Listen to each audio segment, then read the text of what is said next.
Cool, we're live. This one's a special one. It's pretty similar to what I used to do, which is going live with viewers, but this time I have Daniel Ness with me and Andrew Naegele. And if you guys look at the title of the video, basically we're going to be talking about OpenClaw and business risks and how to do things responsibly. I didn't introduce myself. My name is Leor. I run a newsletter called Exploring ChatGPT here on Substack. And yeah, we're going to jump right into it. Thank you, everybody, for hopping in. Feel free to participate in the live chat as well, and we'll get to as many questions and comments that we can. So, yeah, let's do brief introductions here. I'll start it off with Daniel, and then we'll go over to Andrew. Yeah, sure. I'm Daniel. I write the Substack called Why Try AI, where I basically try all sorts of different AI tools, from LLMs to video models to music models to what have you, just to get a feel for what's out there. And then I share, of course, all the stuff with my readers. Yeah, Andrew. Yeah, my name's Andrew Naegele, and I work with a lot of 7 to 9 figure entrepreneurs with general business coaching, and then got into AI early. So do a lot with AI. I own a company called AIsimple.co, and yeah, we help business owners to grow and scale with AI. Awesome. So yeah, this is really cool because Andrew was in our last live stream, and he was mentioning something about he put in some numbers and this and that. I'm like, oh, that's he's probably talking about like views or something. And then no, like he was actually talking about real money. So a lot of people see videos on YouTube, wherever it might be, TikTok, about how they're using OpenClaw to make money while they sleep, make money while they're in the bathroom, and make money while they're walking their dogs. But now we actually got someone who's really doing it. And this is going to be a little insight into that world of actually using OpenClaw in real business and using it responsibly. So we definitely got a few questions for you, Andrew. My questions are more risk related, but I'd like to start off with some of Daniel's points because he made some good points in our WhatsApp group to ask you. Yeah. So yeah. Yeah, I think the one that isn't really more a question, but more like for Andrew to elaborate a bit on, is that it became pretty clear in the conversation that it's not just plug and play. It's not like you get this OpenClaw agent installed, you just get the technical stuff out of the way, and then you hand this magic box to whoever it is you are working for and just go, okay, go, it's going to just take care of everything for you. It was it was very clear that it actually requires your experience in helping startups and other companies and scalers, and it requires some level of proprietary data or understanding of their business to really get the value out of this agent, and also given it constraints. And I thought it was such an important message to come from someone who's actually working with this, because as Leor mentioned, people hear, oh yeah, you just plug in this OpenClaw and it's just going to solve all your problems magically. Well, no, not quite. So I don't know how much you can elaborate on that a bit to give a bit of legwork of what you do to make it actually valuable for people. Yeah, absolutely. So, I mean, I want to start by saying that number one, I leverage AI in every area of my life. I've leveraged AI to lose 100 pounds in a year. I've leveraged AI to help me land my first 8 and 9 figure clients with zero experience. I leverage AI in every area of my life to save my marriage, to help me get OpenClaw clients. Okay. Like, AI is amazing. So we're living in an incredible time. At the same time, these things aren't just plug and play and like setting them up and just powering it on and it's going to run and go.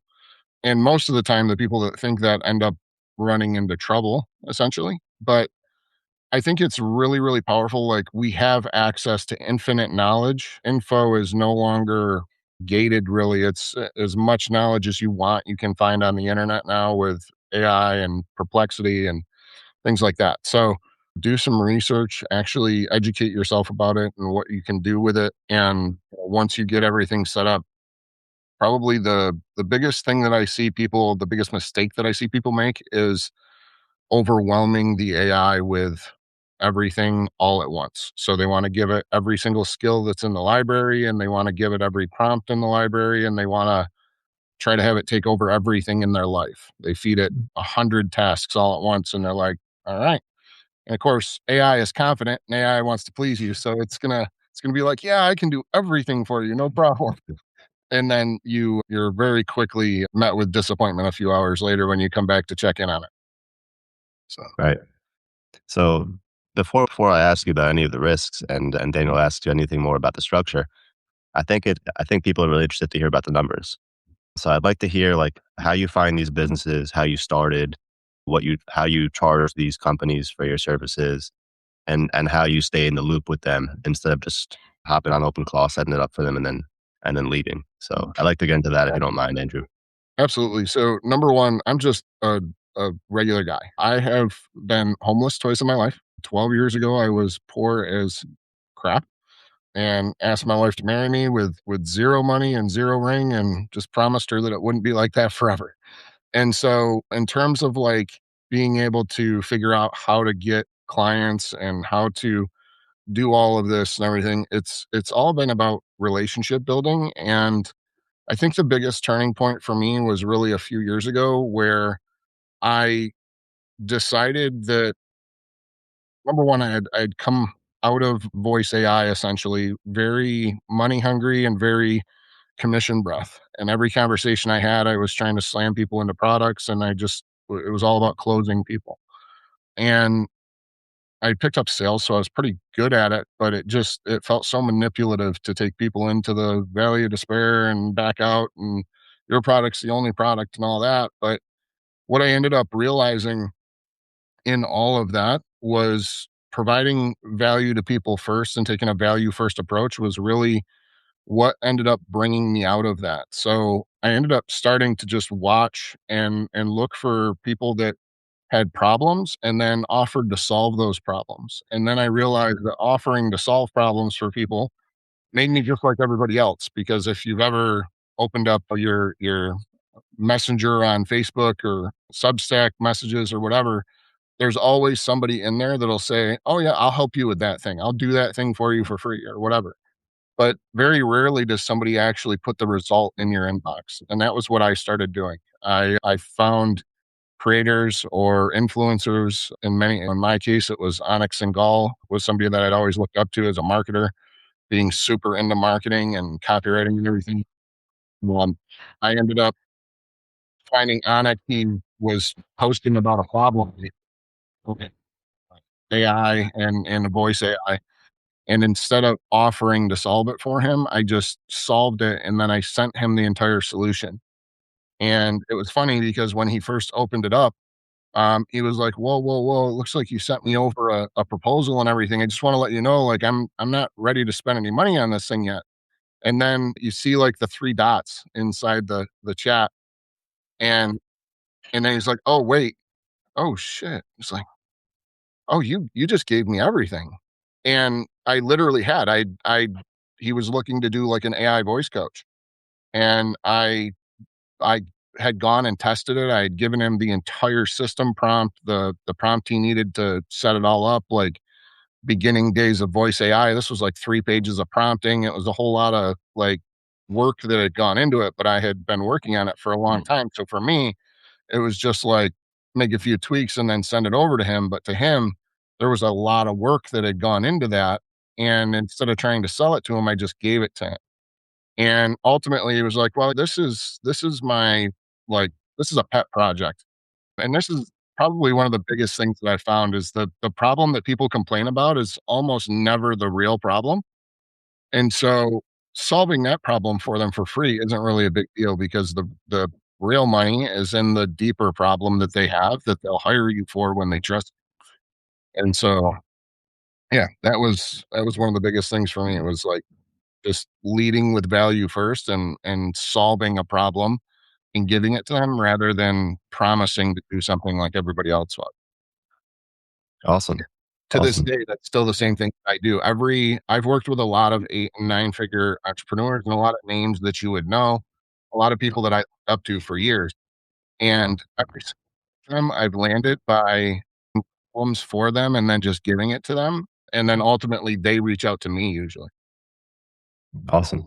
So can you get into a little bit about like the cost structure? So once you give them these solutions for their problems in their business, whether it's scaling, whatever it might be. So how does that work? Do you take a like a flat rate? Is it a percentage? How does that work? Yeah, so the number one thing I would say, I work with a lot of I also have communities and stuff, so I get a lot of newer people that have never done this type of stuff before too. And this is a common thing, and I've been there myself, where you get really, really worried about not knowing what to charge and all of this stuff, right? And I had this same thing when I got hired by John Benson. John Benson, if you don't know who that is one of the world's greatest copywriters. He's known as the $1 billion copywriter. He was a hero of mine for years. He invented the video sales letter. So if you've ever opened up and seen an ad where somebody's selling you something via video, he's the guy that made that up. And I remember I had done the same thing. I built an app for him and sent it to him. It was using his IP, so I knew that it was nothing that I would ever be able to sell. I just built it because it was cool. And he immediately reached back out to me and he was like, "This is absolutely incredible. I don't know if you realize I've been trying to do this for months." And when we got on, he was like, I would love to hire you." Number one, he hired me for something that I had never done. I had no clue how to do it, had no idea how I was going to deliver it after we got off of the phone, by the way. But he asked me how much I wanted to charge. And I said, "John, I think you're a fair guy and I think you're an incredible individual and I don't think that you would try to screw me. But to be honest, I have no idea what something like this is worth or what to charge. And so honestly, what do you think it would be worth for me to solve that problem for you?" I can't really disclose the exact dollar amount, but I can tell you that what he was going to pay was mid five figures, over 50K. And he ended up paying me 3 times what I thought I would get and far less than what it was going to cost him to get somebody else to do it. And I was like, wow, like I was thinking that I was going to get lowballed or something, right? And so just kind of being open and honest about that. In terms of giving you like real numbers for like what I charge to set up like OpenClaw now, and I've also talked to a lot of other individuals where I'm finding that this is actually a pretty I'm right in line with people. Got in my own head initially, thought that this was going to be like this is really expensive. Nobody's going to want to pay that, right? I charge anywheres from for like a complete setup. It's anywhere from 7,500 to 10K, and then an ongoing monthly is 2K a month. But I also take all of the risk for people, meaning that I set up these agents. I set them up with access to a credit card, to a bank account. It's an account that is completely separate from the business owner. I manage it. It's completely separate from my stuff. I set everything up so that it's entirely air gapped or whatever you want to call it. It's completely separate from what they have.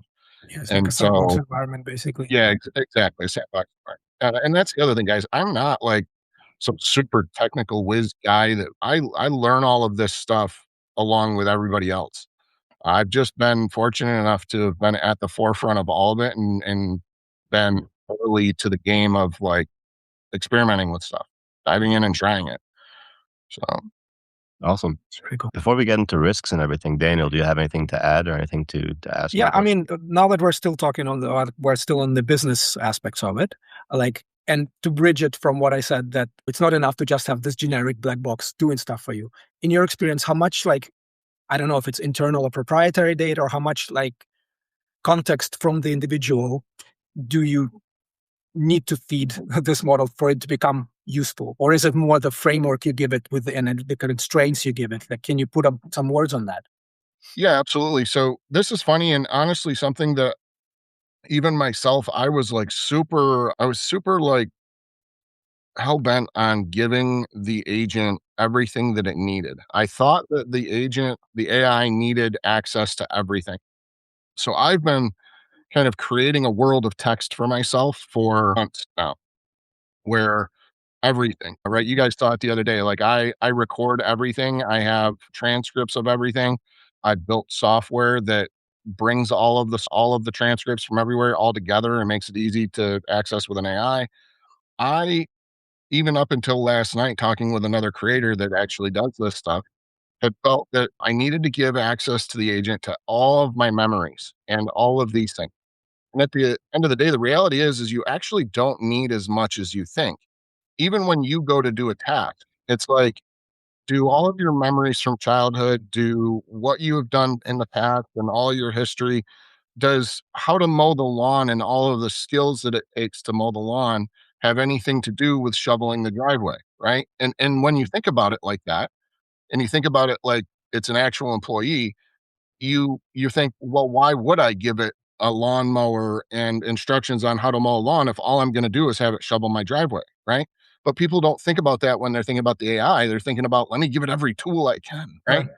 Right. And the reality is, the less you give it, the better. Actually, you want to give it a very narrow vision and a very narrow set of skills, just like Liam Neeson from Taken, right? Like, give them the exact skills they need, and you'll be And amazed they'll at what kill it. you know. Yeah. Awesome. And that actually makes a lot of sense. Like, because obviously the context is limited, and there is such thing as like depreciation of context, right? Like the window can only handle so much, but also confusion, right? Between like, okay, I have all these Swiss Army knife, but I only need the knife. I don't need the bottle opener and whatever. So, Yeah, what I'm hearing you say, it's not about the quantity of data you feed it. It's the data and the background and the context has to be tied directly to the exact tasks that specific agent will perform. For lead yeah. So generation is one set of background information, for something else it will be completely different, and you kind of yeah, segment that and feed it. I think that there's a couple of things there that are really important to like hit on, and it's number one, with everything in business and for everybody out there, just get started, right? So, like with the agent, just get it started. It doesn't have to be perfect day one. Just give it enough that it can start doing something for you, even if all it is cleaning up your desktop or whatever it is. Just do it and get something done, because you'll learn from that and you'll grow with it, and so will the agent, right? It's your mini little baby, right?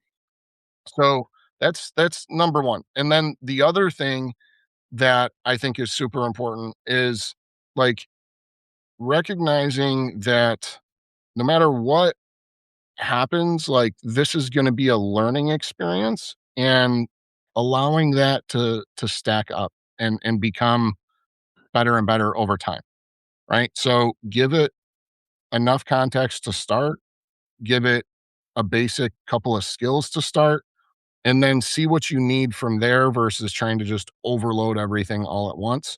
And then you can always start over again. You can Right. always reset the agent or whatever it is. So there was another thing I wanted to add in there, but I forgot what it was. I ADHD. think it's a really good point though. Like in general, if you want to learn something, you got to do it. And sometimes just starting is the best way, and you learn as you go. But there's definitely some inherent risks that come along with using AI agents, which I'd love to get into with you. And also, I just want to say thank you again for both of you for being here, and also for everyone in the live stream and in the live chat, Y Fighter, Guy Sesta, etc.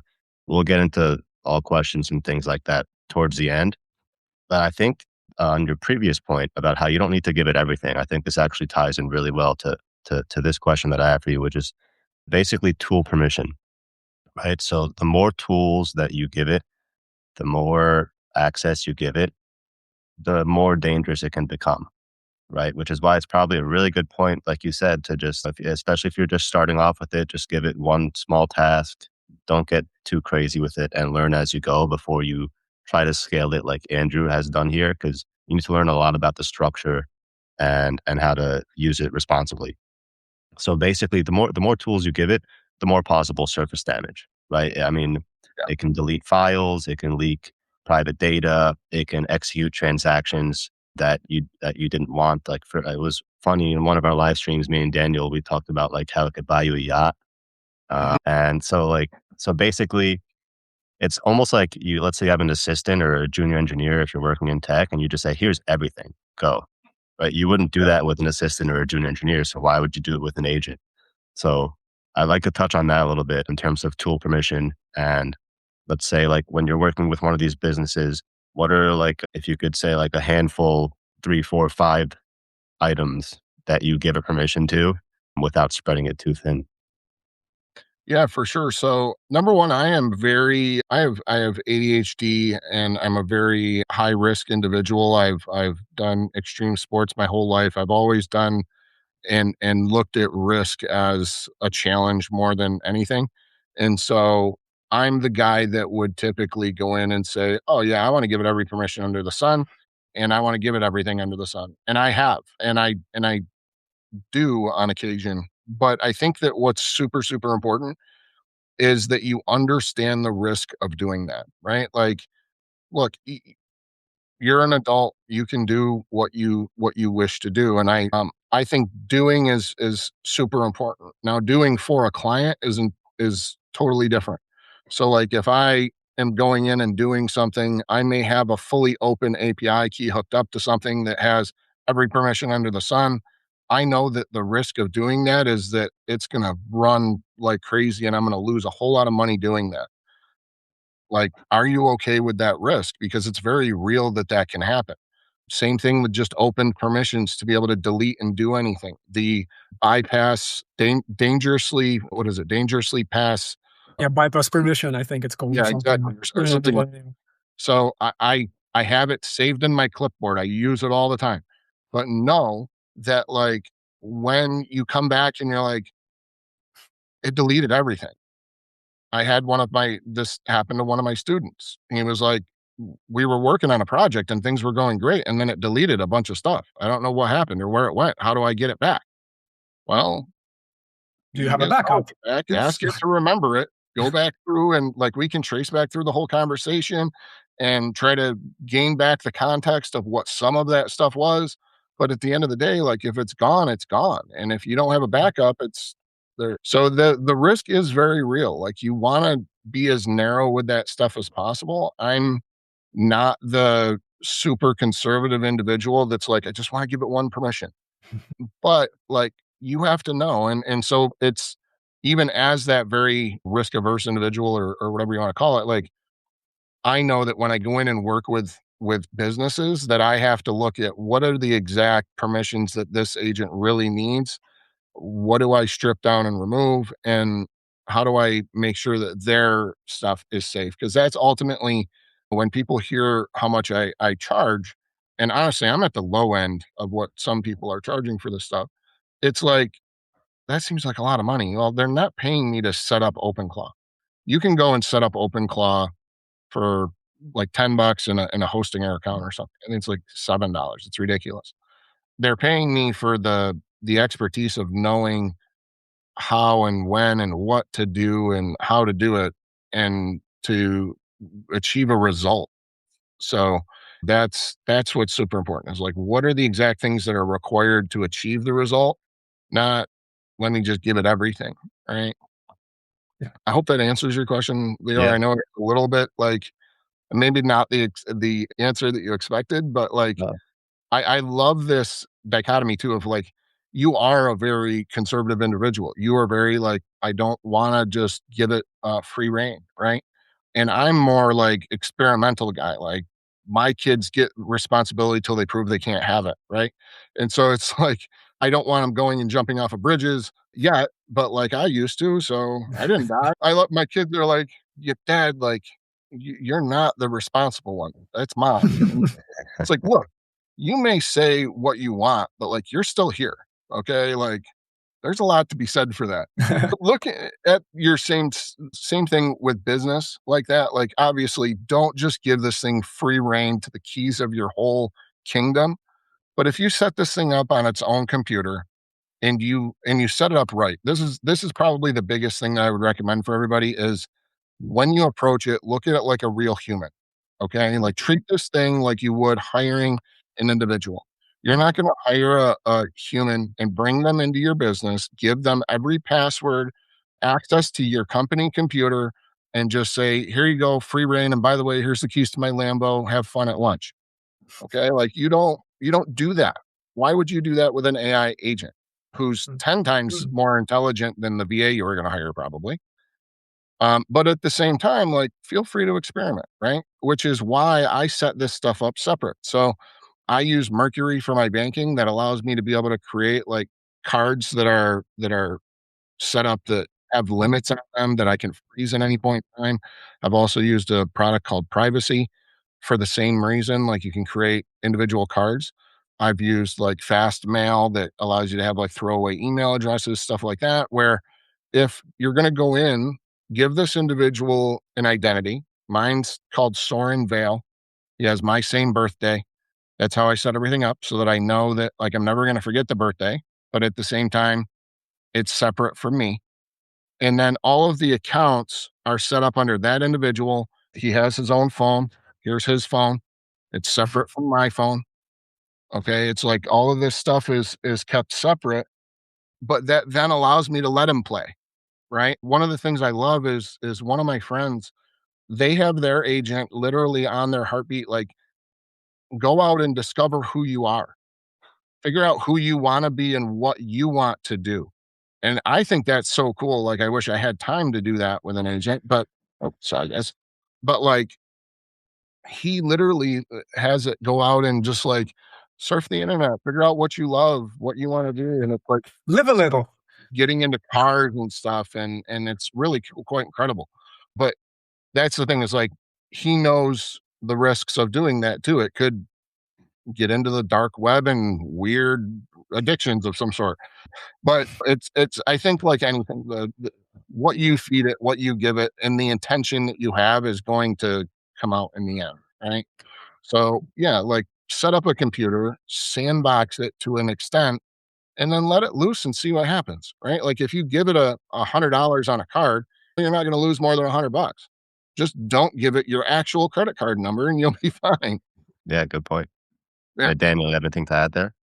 No, this was back to the sandboxing thing. It makes perfect sense. I mean, I yeah, think backup and sandboxing, those are the two things. Like if it's something with file system, anything that it can edit, make sure you know, maybe once or twice a day, whatever frequency makes sense, yeah. back so But you can retrieve it. And the rest, yeah, limited. it feels almost like you're, creating an alter ego or whatever, but set up everything separate. So I actually have a guide on doing this. I think got to remember what the page is, but we can give it to everybody if they want.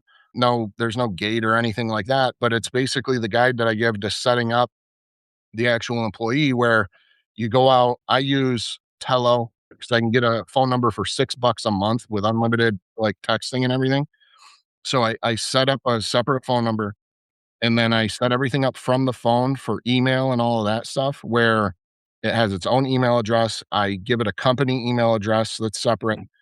And then this way, when I sign up for stuff, I can give it things like a password manager. I can give it one pass, and then I can put only the passwords that I want it to have access to in there. And Excellent. because it's got its own stuff, like it has access to my bank account. It doesn't have my bank login, but it has read only access as a user, just like I would an employee, right? Like, and that's the thing. Just people think it's easy. Let me just give it my bank login or whatever the login is, whether it's your bank, your email, whatever, right? Like I think the lady from Microsoft or something had given an agent access to her entire inbox and the ability to like delete everything, right? Yeah.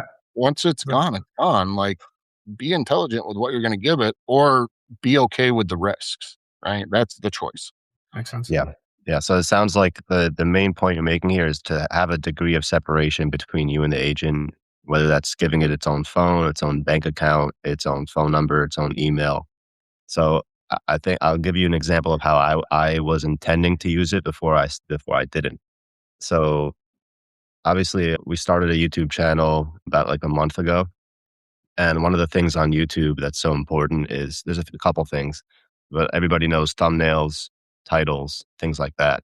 And so in my head, I was thinking, well, I have the prompts, I have everything I need. Can I automate it with an agent? And within like the past month, and I haven't used agents, but within the past month, because I'm putting out so much content, I have well over 100 videos, mostly shorts, but like probably like, I don't know, 10, 15 long form. And so I was thinking it would be cool to have an AI agent that I can give it rules, which is like if within 7 days I don't reach certain metrics, go in, generate a new thumbnail, generate a new title, and I want to confirm the final decision. But the danger in that is that I'm giving it access to my YouTube account, which in turn is also access to that email. Everything's connected through Google, obviously. So basically, obviously, I'd still want to have that say in the final decision, but there's no way for me to really create a degree of separation to do that because I would need to give it access to my YouTube studio. So that might be Right. problematic and I might I not be love doing it. Can I interrupt you real quick, Leor? Because Sure. I Sure. see this all the time, even in partnerships and business and everything.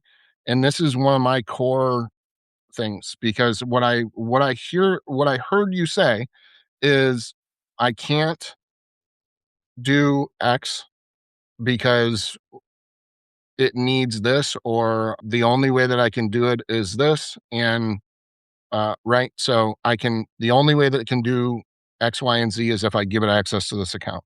I can't do X, right? I approach everything, and the reason I've been able to do everything that I've been able to do is because instead of I can't, I say, how can I? Mm. How could I? So it's it seems silly, and it sounds like I'm not a woo woo individual at all. But if you say to yourself, if you approach this with, I can't do that because this, I can't do X because Y, I can't give it access to my account because then it could delete. I can't do it. You're always going to be in a negative state of mind of, I can't. But if you say, how can I? You will be amazed at what can happen. And so, how could you give it access to what it needs and be able to accomplish what it is that you're going for? Even if you can't do everything that you want to do, how could you do part of it? Right. And so it's like, maybe you can't give it access to do this from start to finish, but how could you automate a portion of it? And this is honestly why people hire me, because I will come in, and I worked with a cold email guy. It's one of the biggest cold email influencers. We took the business from under 40K a month to over 300K a month in less than 10 months. And the way that he did that was by automating a lot of stuff in the business, but not everything was completely automated. Some things need a human in the loop still. And so for you, for instance, maybe it doesn't start with giving it absolutely everything to be able to change out your thumbnails automatically. But what if you gave it enough ability to read metrics to tell you when that needed to be done? What if you also had it draft some thumbnail variations for you? What if you also just asked it, how would you approach this problem? Mm. Right? I think you would be amazed at what happens when you do that, and when you start asking questions instead of assuming answers. Yeah, that's a Right? good point. I think you sold me. So by next week, you'll be on OpenClaw up and running. Is that Yeah, it, Leor? listen, I'm a very risk averse individual to an extent. Kind of like I think I mentioned to you when we spoke yesterday. I have an office job. I have my own personal business, which is actually close to where you live. And it's like I don't step in a deal unless I know I'm going to make money. Yeah. So in that way, I am maybe more risk averse than some people. Like even in the markets, like I don't play around with single stocks. I just buy the S&P 500 because there's certain things I'd rather spend my time doing. But I think that your approach is definitely correct. Instead of I can't, it's how can I? And I know what I want to do, which I think is a good point. I just noticed like in the live chat, like someone says, how do you start? Where do you start? What do you do?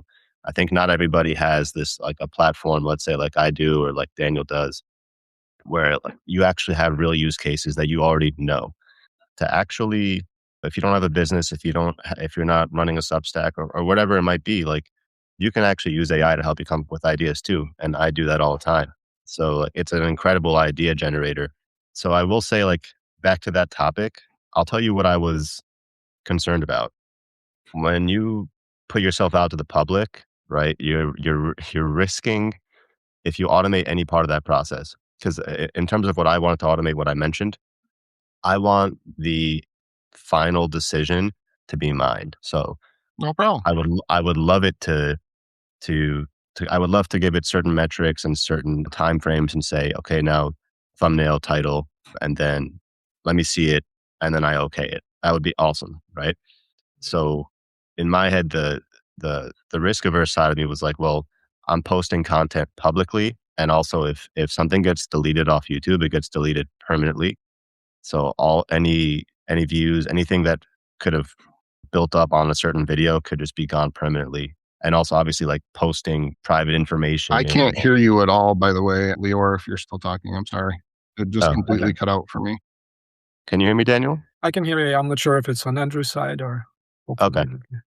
Yeah. Andrew, let me know on your end if anything changes there. I'll just keep talking in the meantime until you until you let me know. So yeah, basically all I was saying is I'm a little more on the risk averse side, but in terms of giving it access to my YouTube, I definitely want to find out, like Andrew said here, how can I'm probably approaching it in the wrong way where I'm saying I Yeah, can't. makes So sense. Andrew definitely sold me there. Andrew, can you hear me now? Yeah. I can now. Sorry. What No, it's all good. happened? It's all good. Yeah, but basically, I think what you mentioned earlier about you have a friend that he set it up and he's just like more experimental. I think that's a good rollover point into prompt injection, which is if you let an AI agent browse the internet, basically, it can, for people that don't know what prompt injection is, it could be anything from advertising that you don't see on a website all the way to something that could be like a malicious attack on you while you're browsing the internet, that it's embedded in the code on a on the web and you don't see it. And basically, if you just give an AI agent free reign to just do whatever it wants on the internet, that could become a little dangerous. So if either of you guys want to comment on that.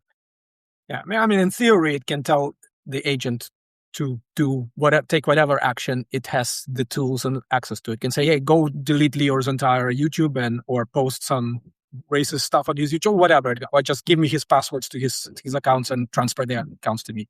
So in theory, that's like the high level of risk, right? But again, back to sandboxing, right? You probably don't want it to have access to those personal details, right? You want it to have access to maybe its own credit card, like you said. So the worst thing that happens is it exceeds its daily limit or hits its daily limit of $100 or whatever it is. So yeah, it's a very real risk from what I understand. I haven't personally experienced it with anything I've run, but it is out there, and knowing that it's out there also makes like kind of increases the risk that somebody out there is thinking about how can we make all of these OpenClaw agents running around, how can we make them work for us in this malicious way. So I and see, I again, I look at this very, very differently because again, no fear and jump out of airplanes, all the fun stuff. So my I don't like going through life afraid, and I'm try to approach everything where I'm not scared to take a. There's enough things in life holding me back in my own head without allowing everything else out there to do it. And we all have limiting beliefs. We all have mental models that hold us back. But at the end of the day, um, I think it's really easy to be scared of things that like we live in a world where no matter like what your political belief, there's all sorts of stuff out there that people tell us to be afraid of. My mom was scared to death of the man in the white van. It's like we have these fears of like prompt injection, right? Like, who do you know that's been affected by prompt? I don't know anybody, but like, I'm not gonna be super worried about prompt injection right now when I'm more worried about like, how can I get in my now, that's just a way to look at it. It really is, and I get that. Not everybody has that same level of risk.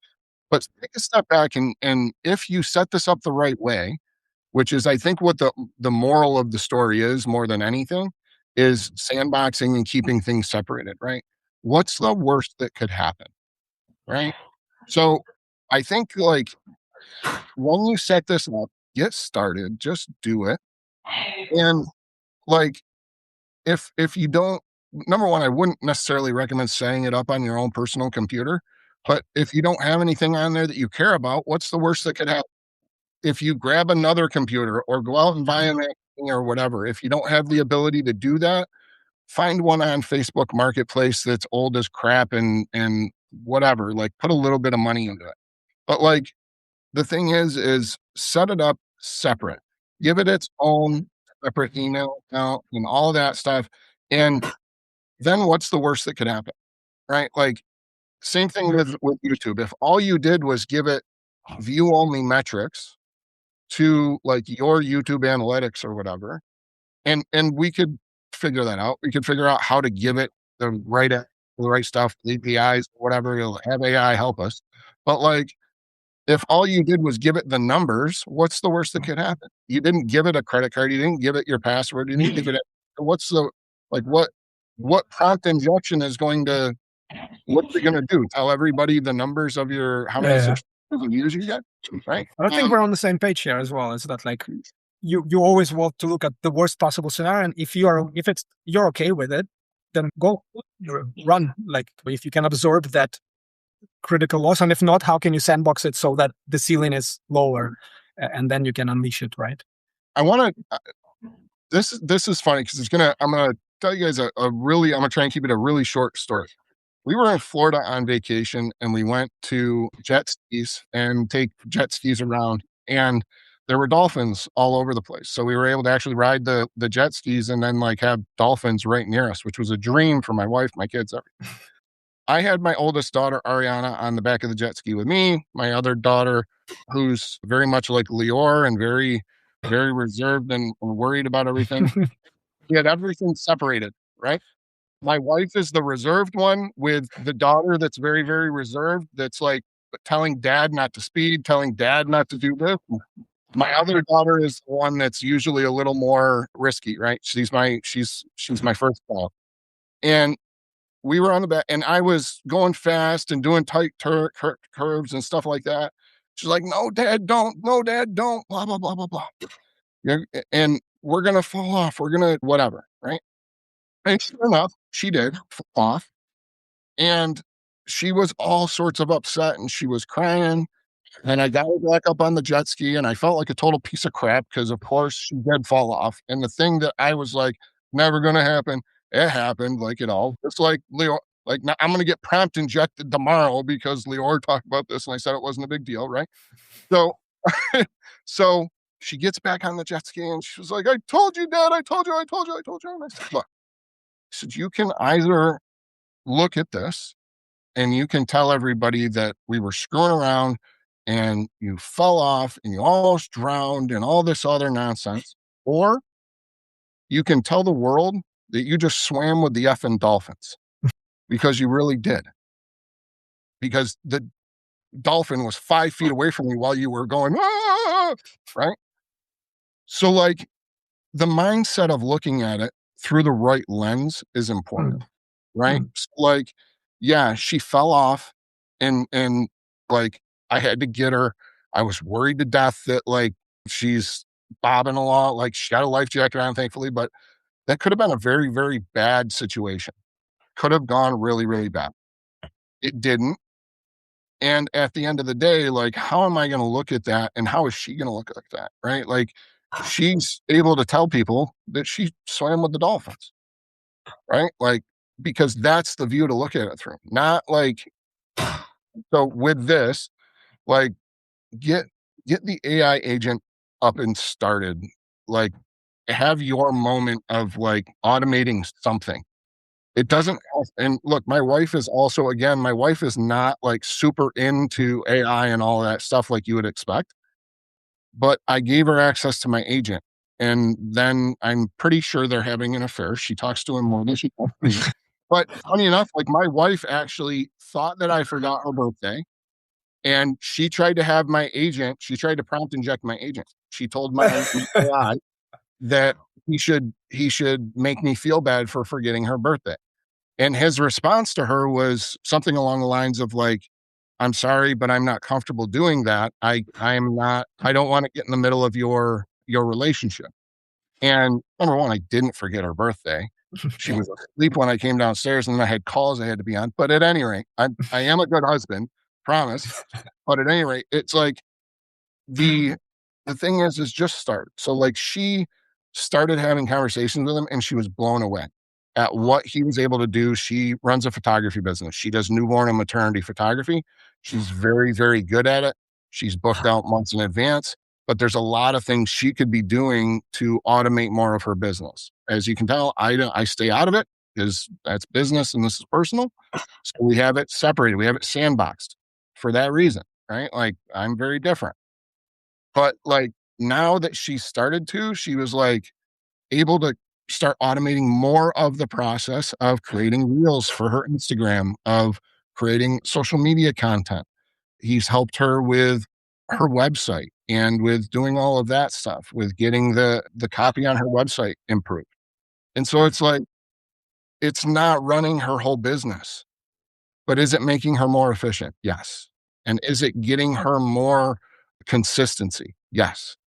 And those are the things that are important. So it's like, even if you set up OpenClaw, or don't set up OpenClaw, just use AI in general with an agent. You'd be amazed right now, if you have a Claude Max subscription, you can get Cowork on a Mac or on a PC is practically OpenClaw.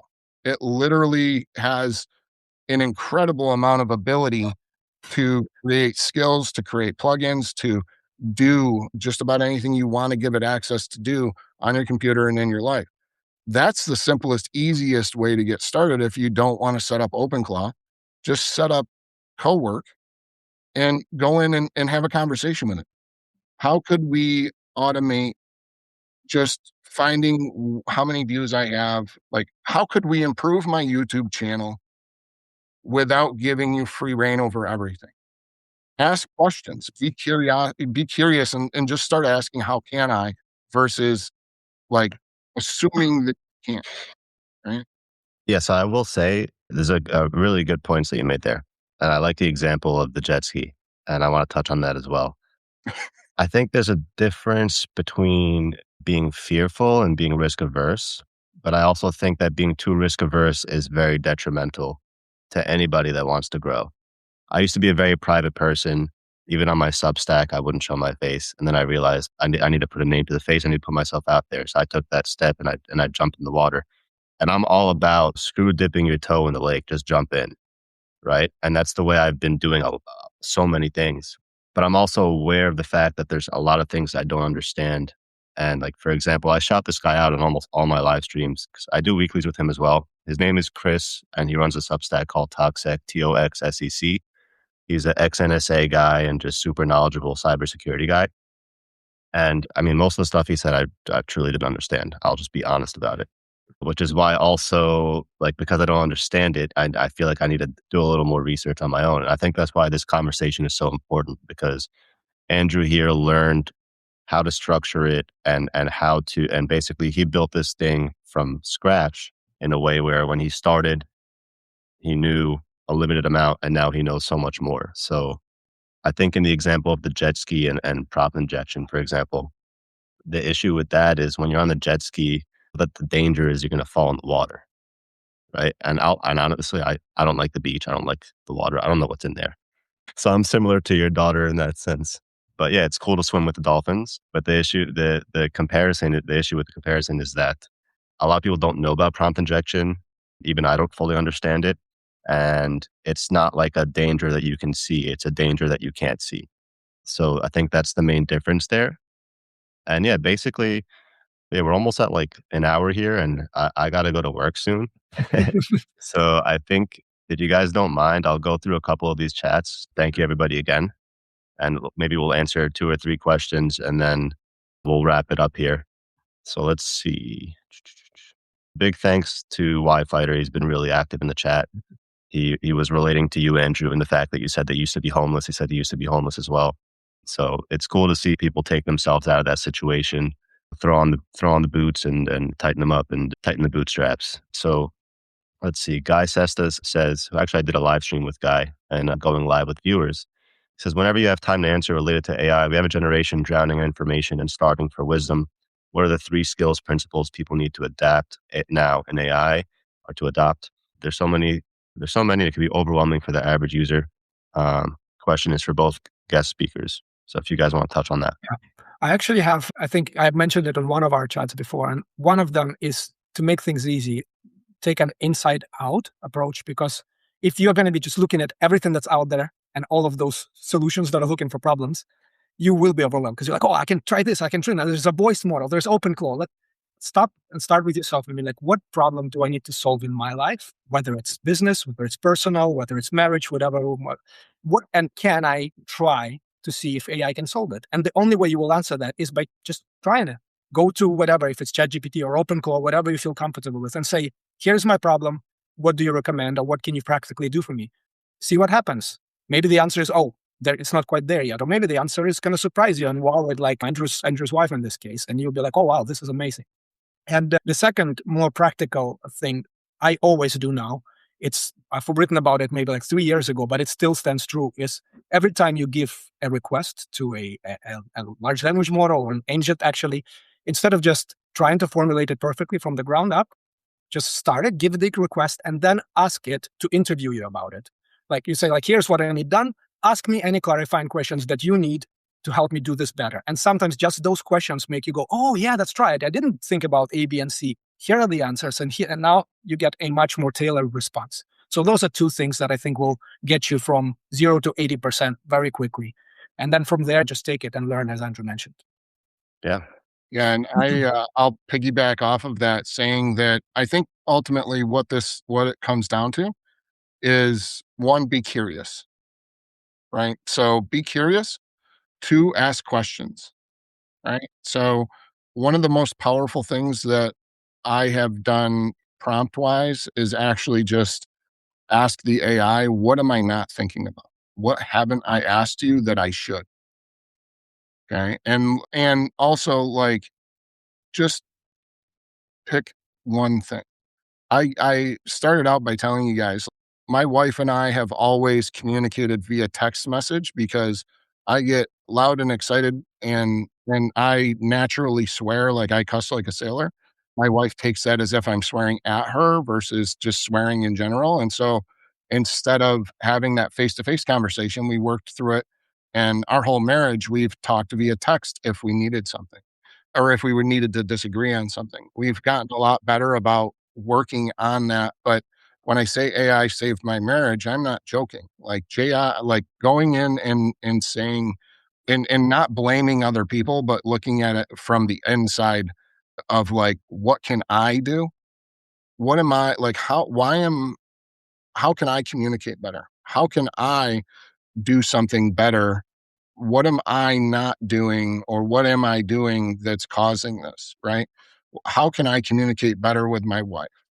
Well, the reason why you guys are having this issue is because of X, Y, and Z communication, right? And AI has so much, like, knowledge. It's incredible. And I see something from MT that said, I have an incredible marriage. I've been married for 12 or 13 years now.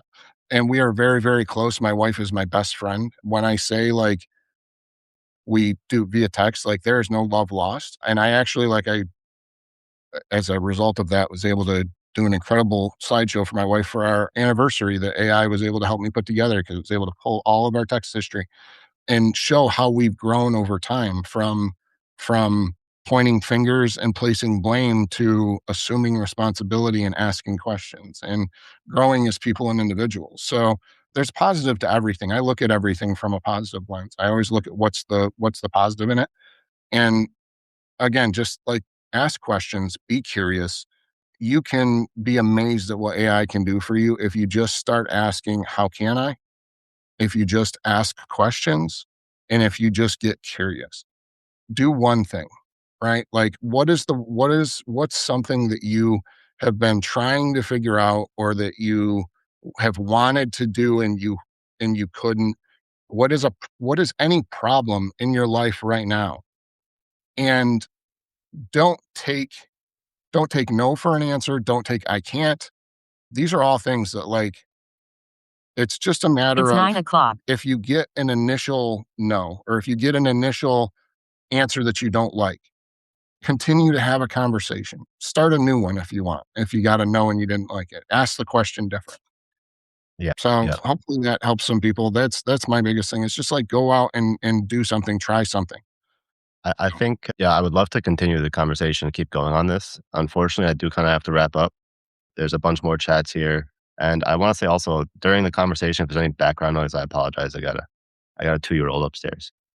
So yeah, In there. So before we wrap up, I'm just going to throw this in here. That's the YouTube channel in the live chat. If you guys want to go and subscribe, I'd really appreciate it. And that's where the live stream will be posted, as well as some clips. There's many more live chats here that we could get into, but unfortunately, I do have to wrap up. I will say, in terms of what Andrew just mentioned, it's a very interesting point. I think a lot of people are using AI to help them with relationship issues, and that's a very tricky topic that maybe we can get into another time. But basically, and Andrew there, also aisimple.co, that's his company there. And so I just want to say thank you again, everybody, for being here. Thank you to Daniel. Thank you to Andrew. So if you guys don't mind, go subscribe to them as well on Substack. That's Daniel Nest and Andrew Naegele. And yeah, that's about it.